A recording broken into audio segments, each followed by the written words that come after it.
नमस्कार. ज्यावेळेस आपण स्टुडंट पोर्टलला लॉग इन करत आहोत त्यावेळेस मेनू दिसत नाहीत, तर हा प्रॉब्लेम कसा सॉल्व्ह करायचा ते या व्हिडिओमध्ये पाहूया.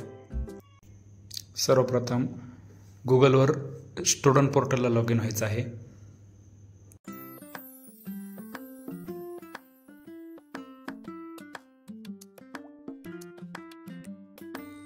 आपण पाहू शकताय या ठिकाणी मेनू दिसत नाही आहेत, तर त्यासाठी काय करायचं आहे, 3 डॉटवर क्लिक करायचं.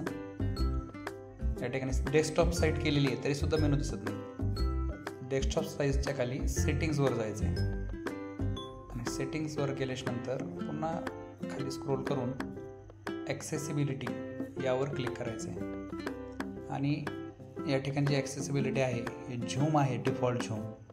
डिफॉल्ट झूम आपल्याला 90 करायचं आहे आणि पुन्हा बॅक यायचं.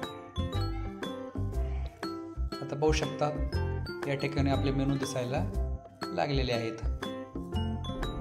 स्कूल डिटेल्स असेल, स्टुडंट एंट्री असेल, प्रमोशन असेल, अटॅच असेल, ट्रान्सफर, सर्व मेनू या ठिकाणी दिसत आहेत. धन्यवाद.